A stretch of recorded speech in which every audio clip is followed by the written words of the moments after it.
Hello viewers, আসসালামু আলাইকুম। আজকে আমরা তৈরি করব আলুনি। তো চলুন রেসিপি ভিডিওটি শুরু করা যাক।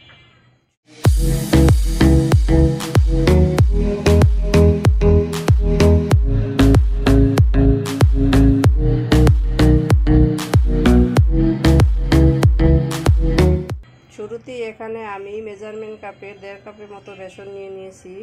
এর ভিতরে দিয়ে দিচ্ছি স্বাদ মতো লবণ।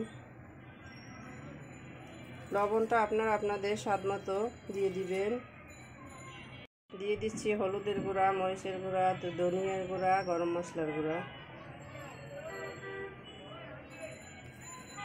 দিয়ে দিচ্ছি বেকিং পাউডার।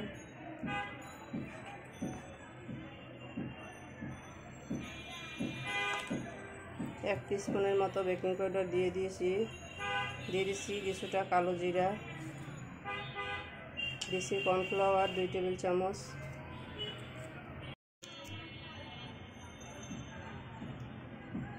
এখন দিয়ে দিব পানি। অল্প অল্প পানি দিয়ে আমি এটার থেকে একটা পারফেক্ট ডো তৈরি করে নেব। পানিটা একসাথে দেওয়া যাবে না, অল্প অল্প দেব আর মেখে নেব। আমাদের ডোটা পারফেক্টলি তৈরি হয়ে গেছে। এটা যে পারফেক্ট হয়েছে বুঝবো কিভাবে? একটা আঙ্গুলের ভিতরে ফোল্ড করে দিব এবং এটা এভাবে ফোল্ড হয়ে আসবে, আঙ্গুল দেখা যাচ্ছে না। এভাবে হলে বুঝতে পারবেন যে এটা পারফেক্ট হয়ে গেছে। তো এখন আমি চলে যাব কিচেনে। কিচেনে এসে চুলে একটা প্যানে আমি তৈল গরম হতে দিয়েছি। এই তৈলের ভিতরে আমি আগে পেঁয়াজু, তারপরে রোল, চপ এগুলো ফ্রাই করে নিয়েছি। এই তৈলের ভিতরেই আমি এখন আলুনিটা ফ্রাই করব। তো এখন আলুনির জন্য আমি একটা আলু এভাবে পাতলা পাতলা করে কেটে নিয়েছি। কেটে ধুয়ে পরিষ্কার করে নিয়েছি। এতে দিয়ে দিচ্ছি সামান্য লবণ। আমি এটাকে লবণ দিয়ে মেখে নিব। আলুটাকে লবণ মেখে নিয়েছি। এখন আমি এক এক করে আলু বেসনে চুবিয়ে তেলের ভিতরে দিয়ে দিব।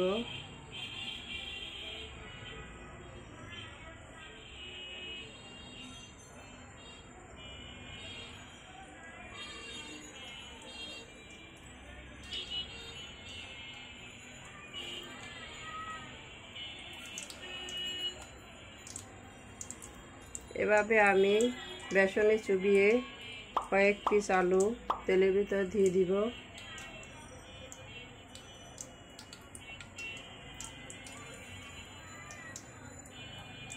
বিশ 25 সেকেন্ড পরে আমি এটাকে উল্টে দিব।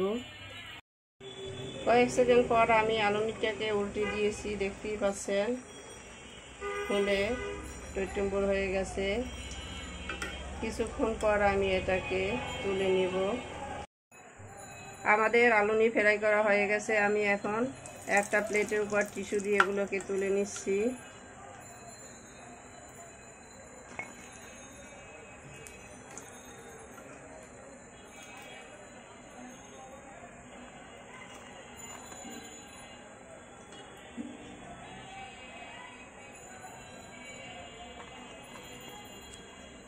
এভাবে আমি সবগুলো আলুনি ফ্রাই করে ফিরে আসছি।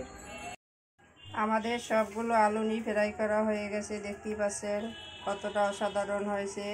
আমাদের রেসিপি ভিডিওটি ফলো করে আপনারাও তৈরি করে দেখবেন। কমেন্ট সেকশনে জানিয়ে দিবেন কেমন হয়েছিল আমাদের আলুনি। লাইক, কমেন্ট, শেয়ার, সাবস্ক্রাইব করে আমাদের পাশে থাকবেন। আল্লাহ হাফেজ।